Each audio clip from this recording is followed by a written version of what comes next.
In the summer of 1923, something happened in the Brazilian countryside that defies all logic and reason. A village called Hoer Verde, home to around 600 souls, simply ceased to exist in a single night. When hunters stumbled upon the site 3 days later, they found houses intact, meals half-eaten, and not a single human being. No bodies, no blood, no signs of struggle. Just an eerie silence that hung over the entire settlement like a shroud. What makes this case even more disturbing is that it happened not in some remote jungle, but in a populated farming region. This is the story of one of the most baffling mass disappearances in modern history, and the sinister clues left behind. Hoer Verde was a small but thriving agricultural village located in the state of Minas Gerais in southeastern Brazil.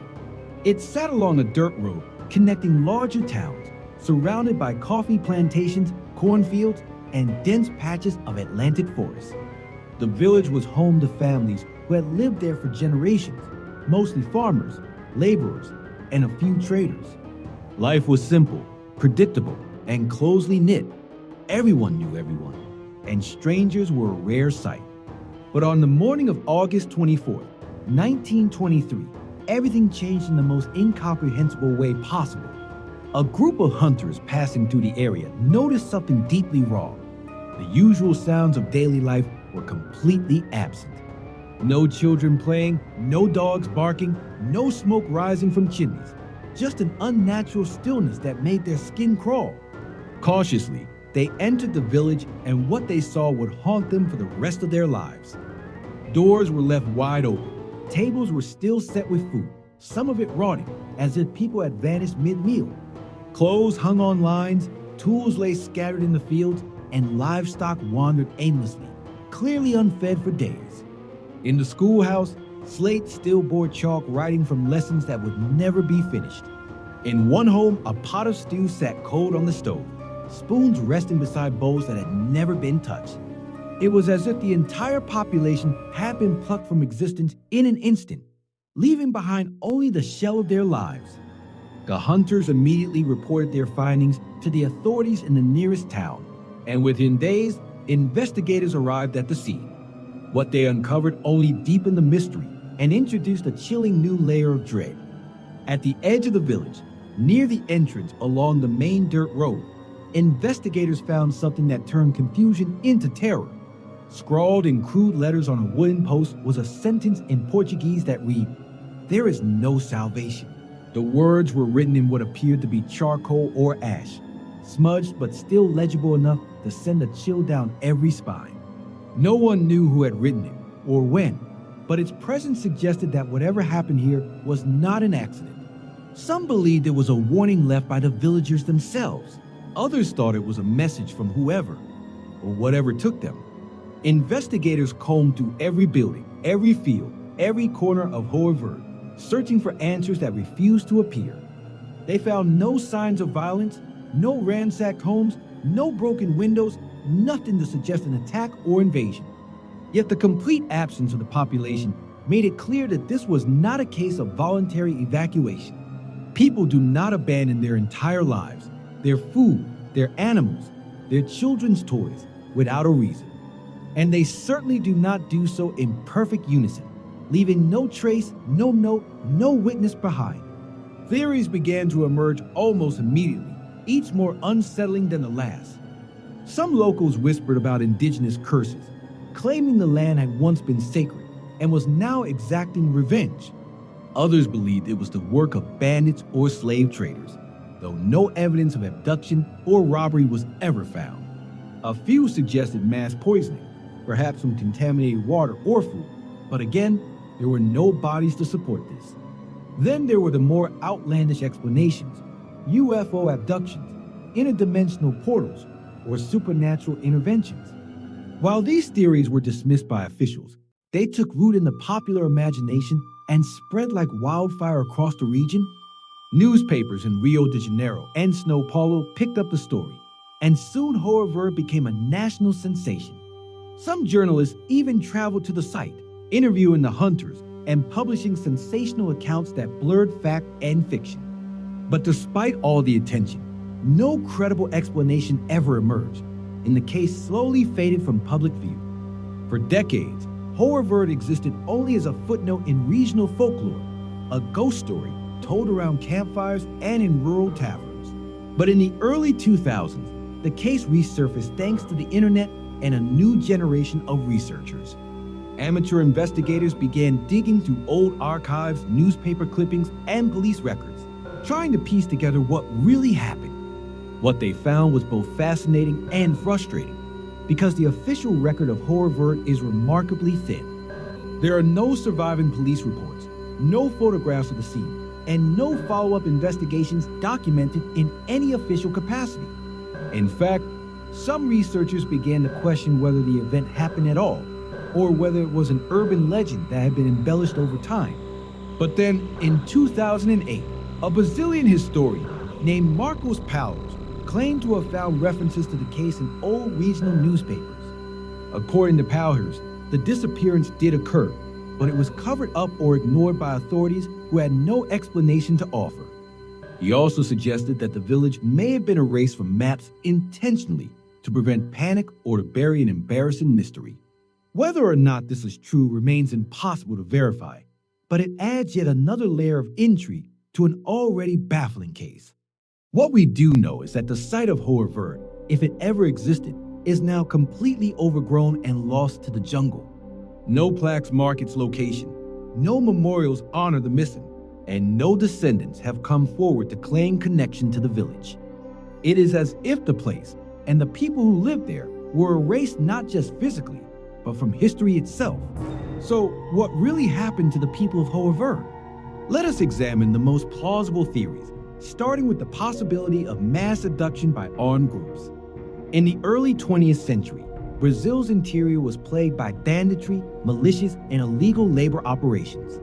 It is possible that the entire village was taken by force to work on remote plantations or in mines, never to be heard from again. This would explain the lack of bodies and the suddenness of the disappearance.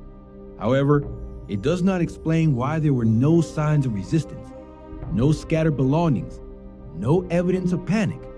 Another theory involves a natural disaster, such as a flash flood or landslide, that swept the entire population away. But Hoer Verde was not located near any major rivers or unstable terrain, making this explanation highly unlikely.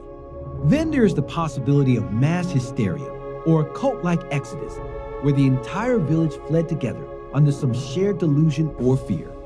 But again, this fails to account for the absence of any witnesses, any trail, or any eventual reappearance of even a single villager. Some researchers have suggested that the story itself is a fabrication, a rural legend that grew out of proportion over the decades. They point to the lack of hard evidence and the convenient disappearance of all official records as proof of exaggeration. But if it is merely a legend, why does it persist so vividly in the collective memory of the region? Why do elderly residents still speak of it with fear and reverence, as if they are protecting a secret too dark to fully reveal? Perhaps the most unsettling possibility is that we will simply never know what happened, that the truth was lost the moment the last person vanished from that village, and all that remains is the echo of their absence. In a world obsessed with answers and explanations, Hoer Verde stands as a reminder that some mysteries refuse to be solved. It forces us to confront the uncomfortable reality that not every disappearance has a rational cause, and not every question has a satisfying answer. The village may be gone, but its story lingers, a haunting testament to the fragility of human existence. And in that silence, in that emptiness, we are left with only one chilling question. If an entire community can vanish without a trace, leaving only the words, "There is no salvation," what does that say about the world we live in? What forces, known or unknown, are powerful enough to erase 600 lives in a single night? And could it happen again? Over the years, several expeditions have attempted to locate the exact site of Hoer Verde, but none have succeeded. The coordinates mentioned in old reports are vague, and the landscape has changed dramatically over the past century. Forests have reclaimed farmland, rivers have shifted course, and roads that once connected the village to the outside world no longer exist. Some believe the village was deliberately removed from official maps to prevent curiosity seekers and treasure hunters from disturbing the area. Others think it was simply forgotten, a casualty of time and bureaucratic neglect in a country with countless remote settlements. In 2012, a documentary crew from São Paulo attempted to retrace the steps of the original hunters who found the village. They hired local guides, consulted historians, and used satellite imaging to narrow down potential locations. But after weeks of searching, they found nothing, no ruins, no artifacts, not even the faintest trace of human habitation. One of the guides, an elderly man who had lived in the region his entire life, claimed his grandfather once warned him never to search for Hoer Verde. He said the place was cursed and that those who go looking for it never come back the same.